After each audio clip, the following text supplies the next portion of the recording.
don't forget.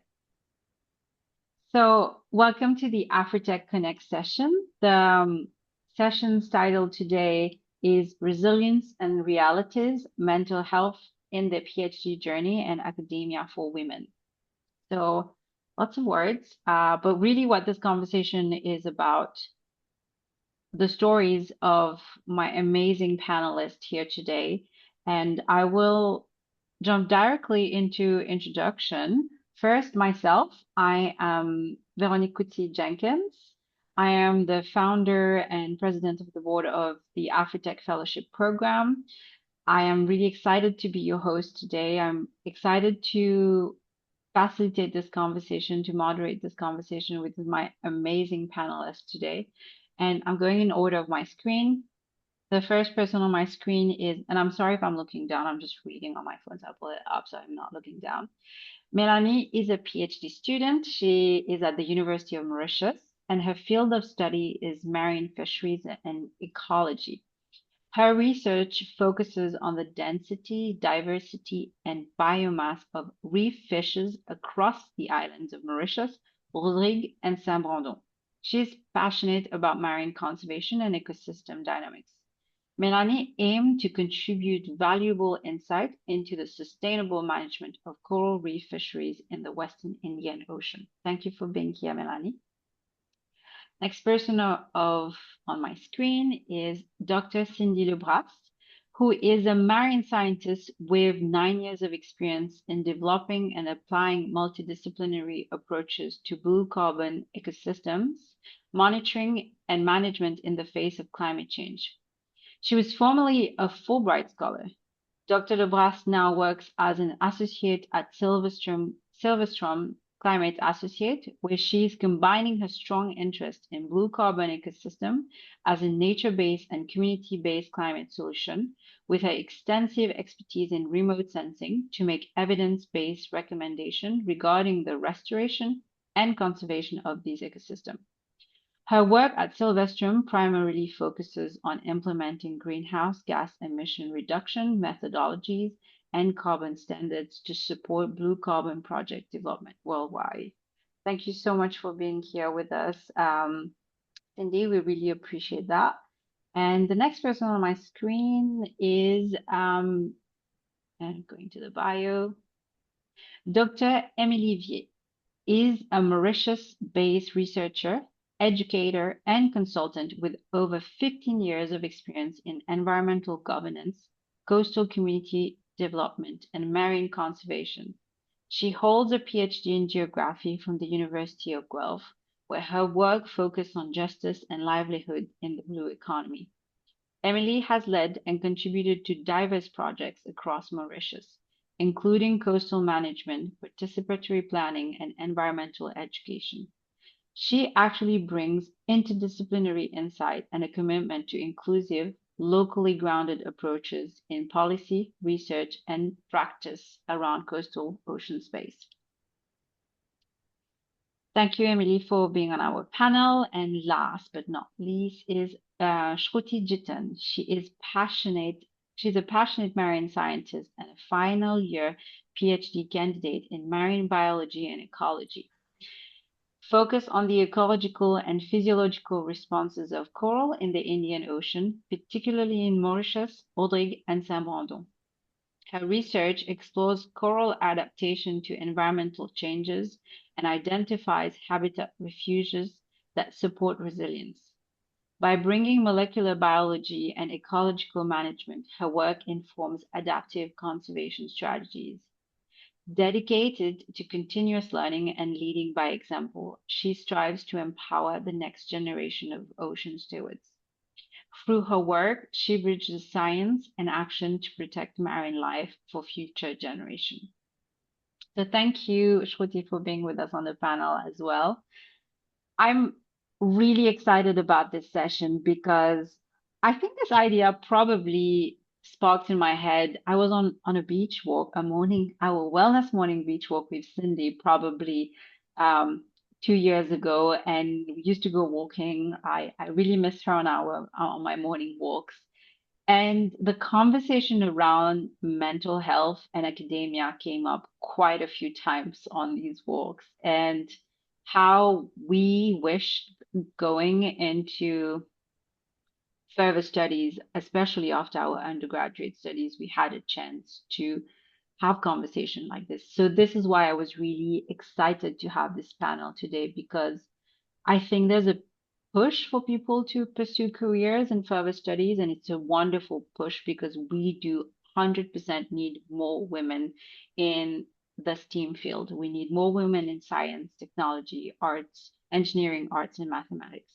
But we need to also have a conversation about it in general. So before we dig deep into these conversation, I actually want to ask each of you what inspired you to choose your PhD topic, and did you have any mentors or guide um, who pushed you in that direction, or is it always a passion you've had since you were a child that you wanted to study, like marine ecosystems and community engagement as well as part of that process? So I'm gonna go again on the other way this time, like out of my screen. I'm gonna start with Shruti.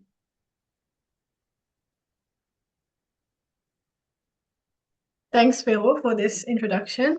Hello, everyone. So for me, I would say it started from an early age, when I went to a visit to an oceanarium. I saw the colorful fishes and the fascinating marine life around. And as I grew up, um, it stayed with me. This fascination, I would say, stayed with me. And also, my teacher, my biology teacher at school, high school, encouraged me to pursue my love for biology, and then which led to me choosing my undergraduate degree, which was in marine science and technology. I did it at the University of Mauritius itself, and during my final year thesis, my topic was coral genetics. So this led to an opportunity later to go in depth, much deeper on the same topic. So this is how I ended up choosing corals and loving corals. And it's something that it's a journey that I would say I still continue with passion and also purpose.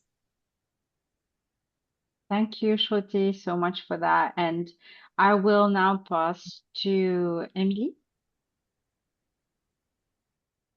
I would like to say the same, that I loved it forever, but I actually just fell into it a bit by chance. I have a background actually in international relations and German studies, so nothing to do with marine sciences or marine resource management. But I was interested in environmental management, and I ended up doing a bit of volunteering with Reef Mauritius, reef conservation at the time, and had two absolutely wonderful colleagues who were so passionate that like I just soaked it all up, and it's been just on that I've been on that road ever since, and really enjoying it and loving it. Thank you, Melanie.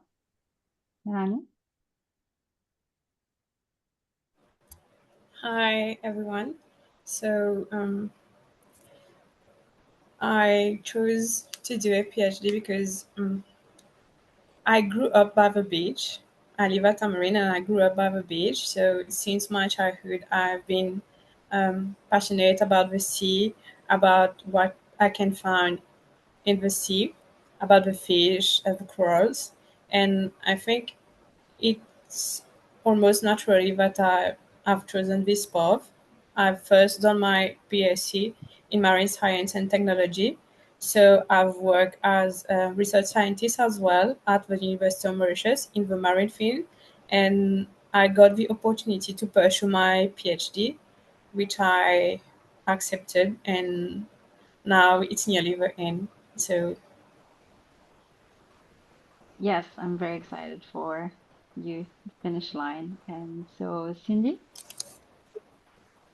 Thank you, Will, for the introduction, and thanks everyone for being here. So I think for me, it may sound kind of cliche, but growing up on a tropical island, you can't help but be drawn, to the ocean. So I think growing up, I always had that kind of connection, and I would have to say, kind of like what influenced me going into the field of marine science would have to be kind of the connection that my own dad had with the sea. He was a seaman, and growing up, he always kind of instilled that kind of, I would say, connection with the ocean in me. And I was always very much interested into science, but also understanding, like again, growing up on a tropical island people always have that connection with the ocean. So understanding that connection is all just one big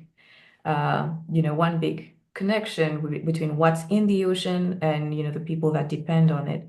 So I always wanted to kind of dive deeper into it. It was a lot of curiosity, I guess, that got me into the field. And then studying blue carbon ecosystems kind of tied it all together as a climate mitigation solution, but also how it can be also a community-based nature solution. So altogether, here I am. Thank you so much. And I think what's interesting from all your introduction, there is this thread of, I hear a mix of, there's a bit of you were passionate and drawn to it, but the opportunities just happened to come your way that pushed you toward further studies. And I think oftentimes with PhDs, like it gets to the space where people ask themselves whether or not they should do a PhD, and the opportunities presented to themselves at a point in their life, and it feels like they have to make a decision about it. And I think, for me, when I think about my own journey, I tried really hard to get into a PhD program, but it just wasn't working. The professors were not right, the supervisor were not right. I was not meeting the people that I was meeting were actually discouraging me to do PhDs. It was really interesting. And this is why I wanted to have this conversation, because it's it almost feel like in all of your stories when we did the prep as well, that it became a crossroad where you had to make a decision about what that meant for you to do this. Which is why I want to ask the next question to Cindy, because you did your bachelor's in Mauritius, you started your education in Mauritius, and then you pursued your master's through this prestigious scholarship, the Fulbright Scholarship, which is a highly competitive scholarship. You go to a completely foreign country, the United States, to do your master's program, and then you start your PhD journey after that. So tell us a bit about that transition going from the Mauritius education system to a US education system. Like, what was there some challenge? And if yes, what was the challenge going throughout this transition? Yeah, I mean, you couldn't be more right, not only from being geographically so different, like so far away, the US and Mauritius couldn't be more different from each other. So I would say the challenges were multifold. There were academic challenges, cultural challenges.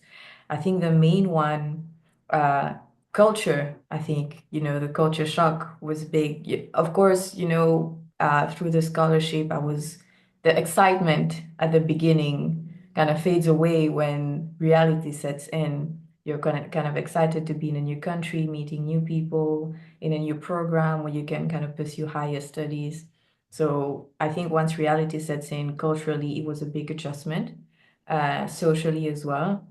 I mean, we all know, of course, we learn in English, we speak English, but there's English and English. And being here, you kind of learn right away as to different English when they speak so super fast where you cannot understand. But you kind of get into it slowly the more you are in it.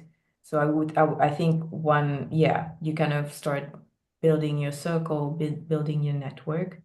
And then, academically, the challenge was adjusting to a new learning pace, a new way of teaching.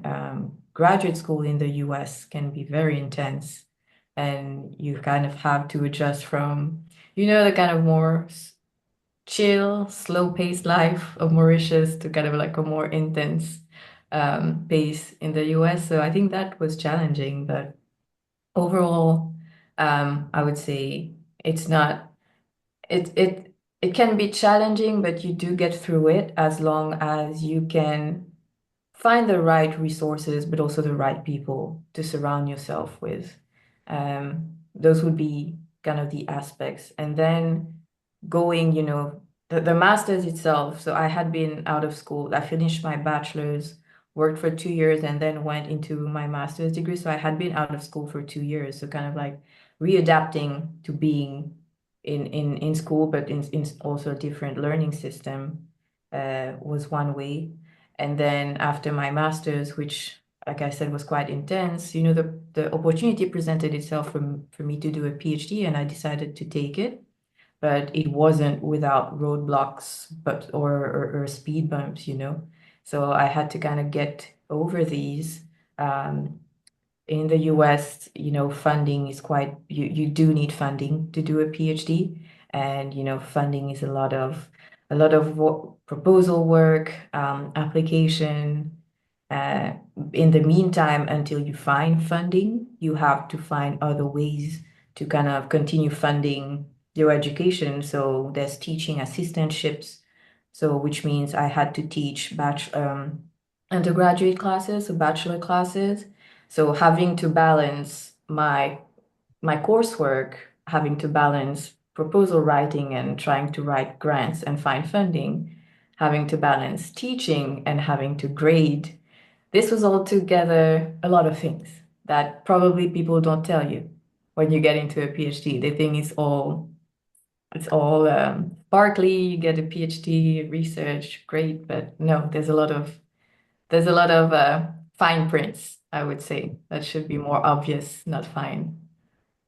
Yeah, and a big shift that I saw as well when you were talking about the education system was that it was a bit of a shock for me in grad school that it was a lot more assignment focused than exam focused, which meant that Yeah, you were constantly going throughout the semester because of the amount of assignments and papers. And who can read 4 books in a week? Like sometimes we were asked to read 4 books in a week. And I was like, who can read 4 books in a week?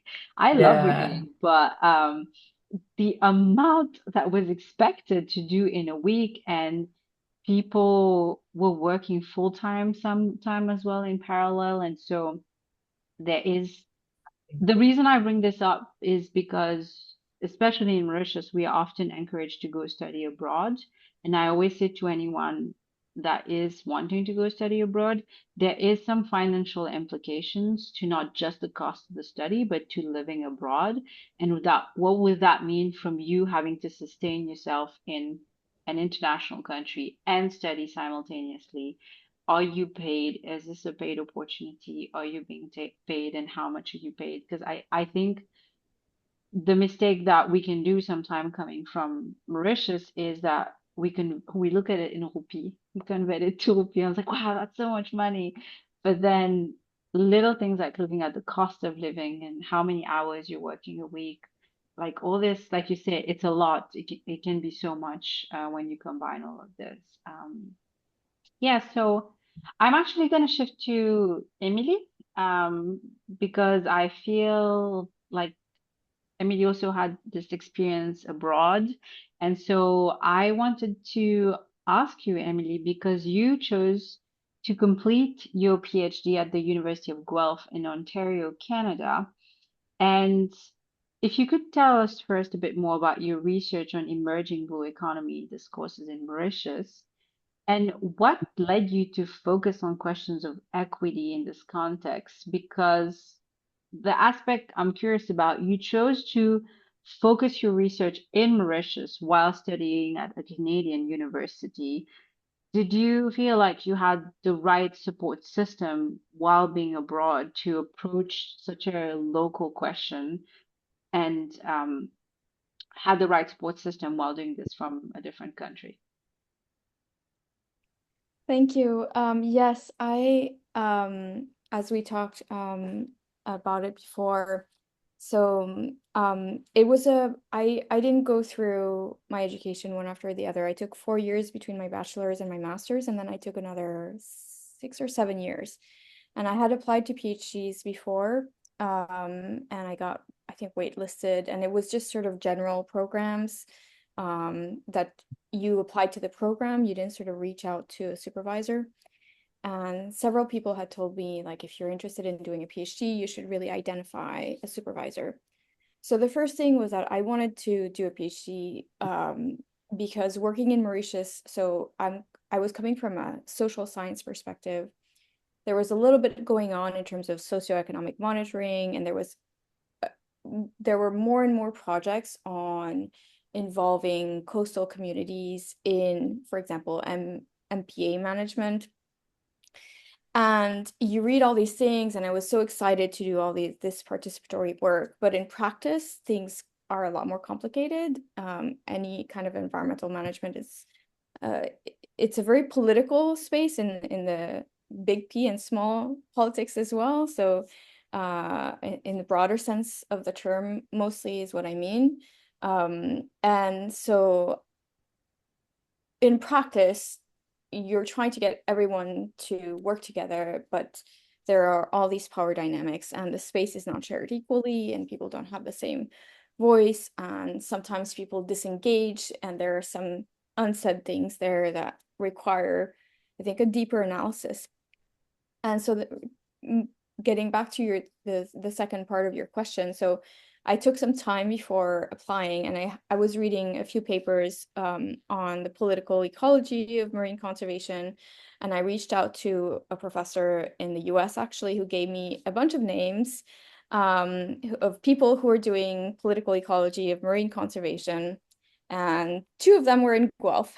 So I reached out to two of them. I also applied to I think it was Rutgers. I got into talks, but and I think that comes back to your question of having the right kind of support. So I was really, really fortunate to have a supervisor who was really keen on supporting me and a project in Mauritius. So that was already discussed from like the time that we started talking.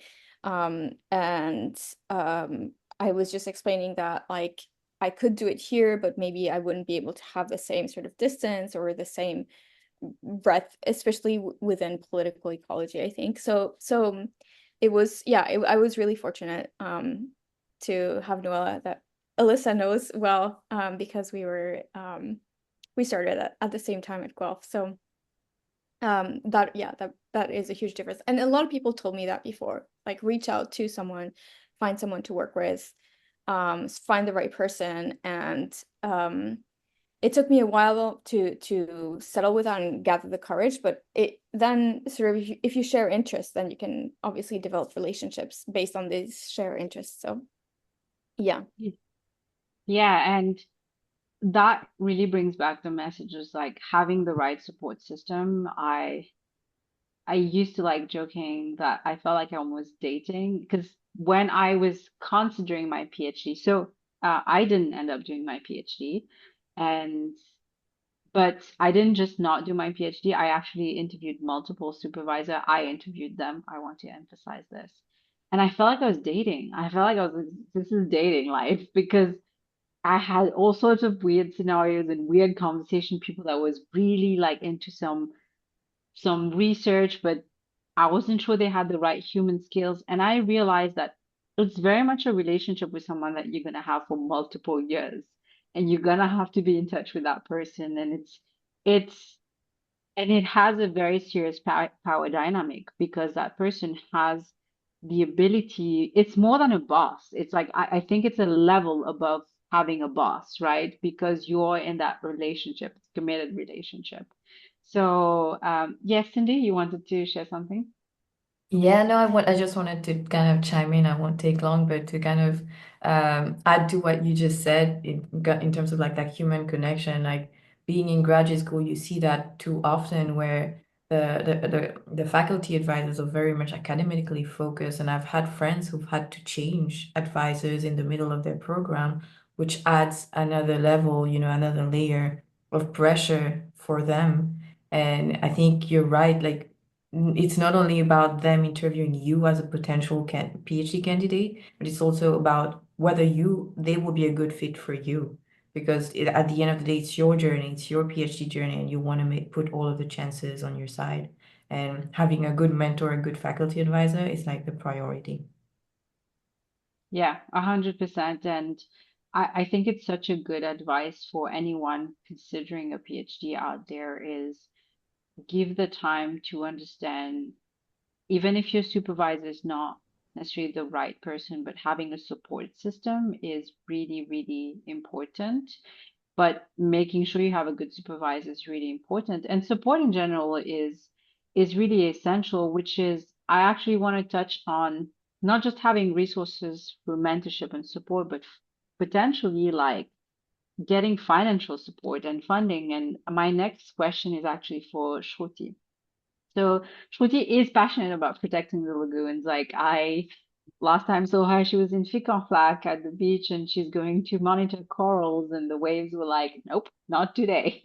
So she couldn't do it, unfortunately, but she's there. She's showing up and doing her field work. And recently, she was actually honored as one of the 2024 graduate fellowship winners by the International Coral Reef Society. So I wanted first to applaud you for that. Like fellowship, Shruti. I think it's a wonderful recognition. You are so hardworking, and this is very well deserved. And my question for you is when you get a recognition like this and a funding like this, especially as a woman in STEAM, how does this actually impact your ability to continue your work? And how does it help you continue doing research work? Well, thank you very much, Vero, for the question and for the kind words. So being honored with such a fellowship, the ICRS Graduate Fellowship, is actually a very big encouragement, especially for my research work. And going through this process, like the selection process is quite competitive because it's on an international level. So I would say very competitive, not very easy to get through. So getting through was really like a surprise to me. And actually getting recognized for your work, it makes your work feel valued and really supported, especially by the international, like the Global Reef Science Society. So actually this funding came in at a very critical stage of my PhD, which is during the kind of last stage of the last year of my PhD, which enabled me to complete the rest, like the remaining work that I had to do to complete my thesis in time, I would say, and also especially with the correct expertise, which we do not have here in Mauritius. So that was an additional kind of support and a good thing for my PhD thesis. Especially considering that after 3 years of funding, this is a very sensitive topic, funding in PhD. So especially after the 3 years of funding that we had received, Melanie and we received for our PhD. After that, we didn't have any support. So it came in very handy to complete the rest of my work. And yes, it also is very empowering and encouraging to get recognized for this work, and it makes you kind of push forward. And yes. Is it, I wanted to clarify, is this an opportunity you applied for, or did you like, there was an application process, right? Is that what you said? It's normally an application that is out every year. So you have to apply if you are considering doing something related to coral reefs or going for a few months to visit another laboratory abroad. So it gives you facility to pay for your air ticket, your accommodation. Yes, especially for students. Yeah, and I think when I think about any kind of recognition, the Fulbright scholarship, the fellowship you received, these are so essential to support women in STEAM. And the other piece of that equation is we need more funding put into women-led research specifically because there is such a lack of that perspective when it comes to STEM research in general and not just in the marine field. And for me, when I see how sometimes people don't apply because they don't feel like they're good enough or their research is not good enough, I always say to people, let people say no to you. Don't say no to yourself because we I I always think we have a lot of demand for education, and as much as we can, people should not be indebted for life to pursue in education, especially women and especially African women, because we have earned the right to education because of all the colonial oppressive system that our islands were put through. We have earned the right to education, and we should pursue support and funding to do our work. So that is something that is my opinion is we should go after these funding resources just because we work really hard. We have a really good education system in Mauritius. We are very well deserving. And that's really valid for not just African women. I think anyone in general, women, but especially women, because that's what AfriTech is focused on, should pursue funding as much as they could. And thank you so much, Ruti. And I'm actually gonna pass the next question to your colleague Melanie, who has actually been with you on this PhD journey. And so Melanie and Shruti, um, were actually AfriTech Fellows in cohort number 2. It's been a pleasure to have them in our cohort. They've been such a valuable part of our community, and we love watching them succeed and we love celebrating their success. And I want to congratulate you, Melanie, on the recent publication of the Coral Reef and Fishes of Saint-Brandon Indian Ocean Archipelago, Implication for Sustainable Fisheries and Diversity, which is an incredible achievement. So since publishing can be quite a big pressure in for PhD students, because I had a lot of PhD friends, as you can see on this call, as well as in my life, having worked in conservation, having worked in science, publishing always felt to be this thing that was really stressful. I saw a lot of tension with that. How do you think, Melanie, can we better support students through that process? And when it comes to your paper itself, is there any aspect of this particular research paper that you're proud of? So it's a two-part question, but I'm happy for you to go either way to share what you're proud of about this particular paper and to tell us how students can be better supported through the publishing process. So I'm sorry, I'm having trouble with my internet connection. So That's okay. thank you, Vero, for your kind words and for highlighting my recent publication. I would say publishing as a PhD student can be a challenging process, especially when it comes to funding, because one of the biggest barriers is often the cost of publishing in impact factor journals. And in my case, the publication fee was about 2,300 Swiss francs, which in Mauritian rupees is about 130,000 rupees, which is quite a lot, and especially for students who are from developing countries like us. And fortunately, my supervisor and I were able to negotiate strongly and secure a waiver by highlighting that I am a student from a developing country But this experience made me realize that if there were more funds for or dedicated support available for help to help students cover publication fees, it would make a significant difference and encourage more early career researchers to publish their work. And to answer the second part of your two-part question, I would say what I'm most proud of in this paper, it's definitely the expedition itself. It was my first ever field expedition, and we went to Serbondo by boat, and it took us 38 hours, within which I deal with seasickness all along the way. And we were out there for about 10 days, completely disconnected from the world, almost like Robinson Crusoe. And what truly motivated me was knowing that there were no prior publications on reef fishes from this region. So it felt like we were uncovering something entirely new.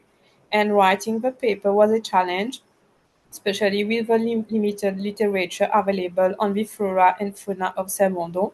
But I managed to push it through, and I'm really proud of that journey from the field to publication. Thank you so much, Melanie. It's really insightful. When you told me how much, I was shocked. And I actually think we can do a PhD about diversity in research and access to publication. I'm sure there's someone who's actually probably done a PhD research on that and some research on that, because the cost and the financial implication of publishing is something that never even crossed my mind that that could be a barrier. Um, I think all of us that have gone to grad school have probably used SciHub at some point in their life to get access to journals, but no one did. In reality, no one did, but everyone did.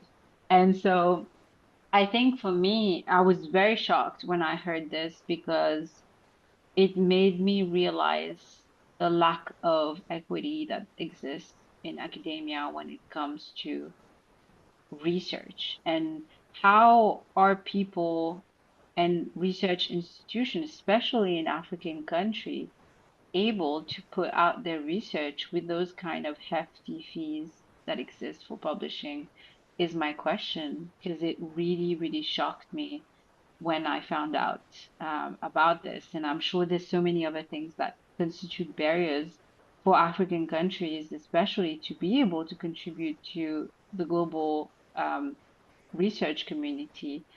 And as part of what Melanie also shared, I think for me, what I also realized is that when it comes to the publishing process, again, it goes back to having the right supervisors or the right people that can push things forward on your behalf. And so finding these right people that can work with you to give you access to spaces where you would not normally have them is a crucial piece of anyone's PhD journey. So thank you, Melanie, for sharing. And the next question I have is for all of you. So basically, when I finished my master's after doing grad school, and I was really burned out, and I tried doing a PhD, I couldn't. I had nothing left in the tank. It's zero, none. It was empty. And whilst I was through that journey, I have wondered for people who have gone for PhD or still going to PhD. It's a tough question, but I'm going to ask it because it needs to be asked. Have you felt like quitting? And when you felt like quitting, if you felt like quitting, maybe you didn't feel like quitting, what kept you motivated and gave you the strength to keep going? For those that are still going as well. So I will pass it to actually Cindy. Yeah, thank you, Vero. I mean, that is the $1 million question, you know. But not only you feel like quitting, but I think at some point you also you can't help the imposter syndrome.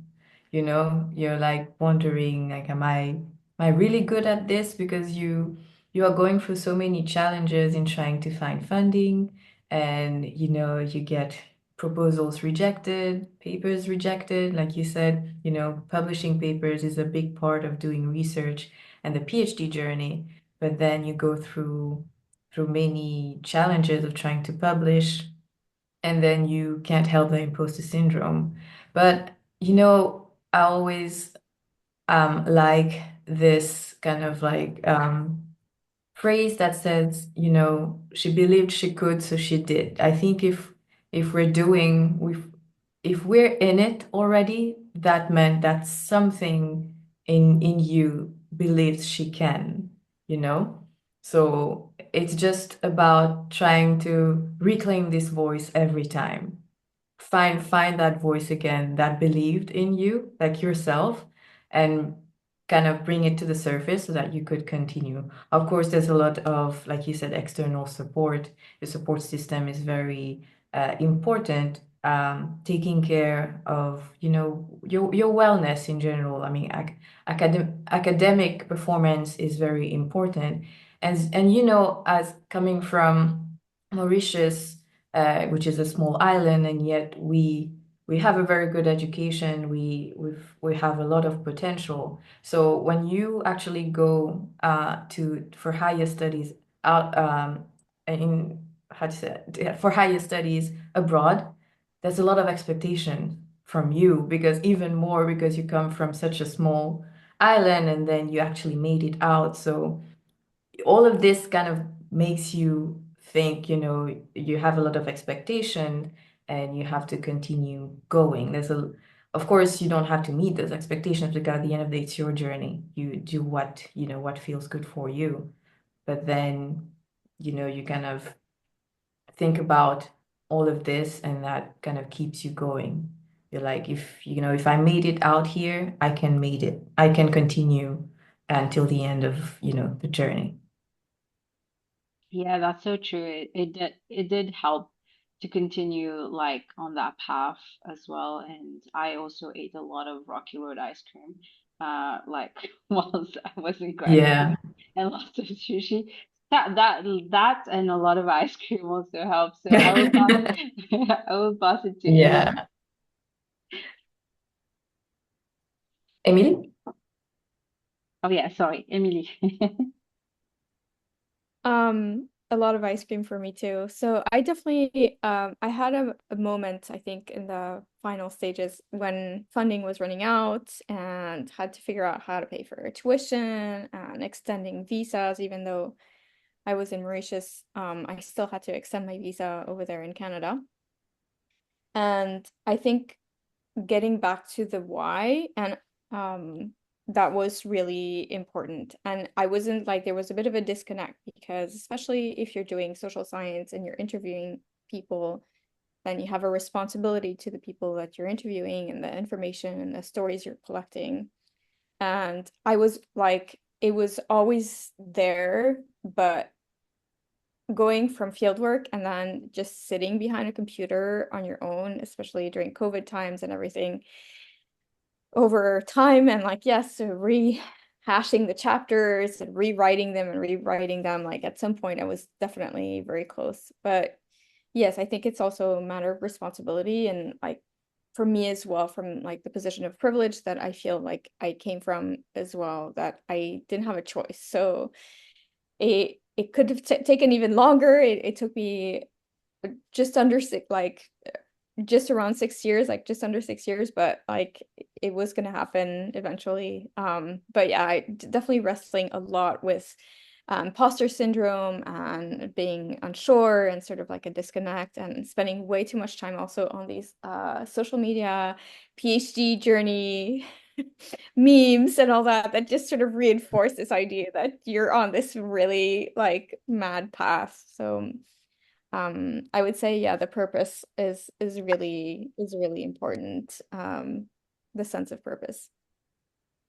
Thank you, Emily. I do tend to love, like I did look at a lot of grad school meme when I was uh, at uni as well. Shruti? Yes, I do relate to whatever Cindy and Emily has said about the imposter syndromes and going through PhD graduate school memes and everything. For me, as a final year PhD student, I did have um, some overwhelming moments, especially when dealing with multiple deadlines, the pressure of writing, also securing some funds. For me, the major hurdle that I would like to highlight that Melanie and I faced is that funding was running out for us to carry out our surveys during our final years. So, which was really important for us to complete our work for our PhD. So, especially in the marine field where you've planned your field work according to like your winter or summer surveys, it's seasonal and it's kind of highly dependent on the weather conditions as well. So if ever you don't have the proper funding uh, at that particular time, you kind of miss that survey window. So which means it delays your data collection and eventually delaying your submission, your thesis submission. Another point that I would like to highlight as well is um, regarding funding also. So I remember having my abstract accepted for one of the conferences, but due to the lack of funding available to attend these conferences, I couldn't go there and share my work. So that would be another stressful or kind of sad thing that you can't present your work even if it has been accepted at a conference. Uh, yes. And also, I would say through all these setbacks, the most important thing that mm, the most important thing would be your support system, as you both mentioned and you all mentioned, and especially I would say a very good supervisor, supportive supervisor. And for me, I would say I was very lucky to have Melanie as part of my journey, as a friend, as a lab mate, and as a PhD partner. So she's been there the whole time to support me, the highs and the lows. So I'm very fortunate in that sense. Yeah. So you also have to remember why you started this journey. Um, so reconnecting with that why, I think it's very important to keep you going. Yeah, that's so great. It's funny because that's why when we designed the AfriTech logo, it's a woman uplifting another woman on the logo, because I realize, especially going for my master's abroad alone, at times I didn't have anyone to pick me up the floor, and it was tough, and I went through my master's during COVID, and I was completely isolated in that last year. I had a group of friends in the first year, a lot of them left during COVID. So having that support system, and I'm so happy that you've had Melanie with you on that journey. And I will actually pass it now to Melanie to hear about what kept you going, Melanie, and what is keeping you like going. You're almost there, but I'd love to hear from you.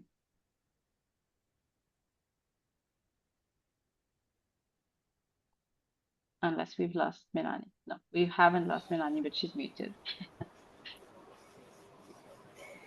So to answer to your question, Vero, I would say first thing, one of the biggest lessons I've learned during my PhD journey is that PhD is not just about producing academic work. It's also about taking care of yourself as a person. And it's easy to fall into the trap of thinking that every minute has to be dedicated to your thesis, especially with the pressure to publish or meet deadlines, like Shruti mentioned earlier. And the truth is that mindset can quickly lead to burnout. And what keep me going through this journey is to spend time with my loved ones, to go out and to enjoy life outside of academia. And if there are days when you don't feel like working on your PhD, that's okay. Don't force it. We will have fluctuations in motivation, and listening to yourself during those moments is key. And it's incredibly important to have a support system. Having PhD mates can make the whole journey much more enjoyable and less isolating. And finding someone who really understands what you're going through makes a huge difference. And I was lucky to have my friend Shruti with me along this journey.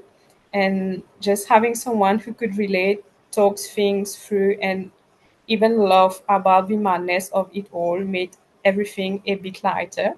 And I was also lucky to have Cindy as my mentor when I was doing AfriTech.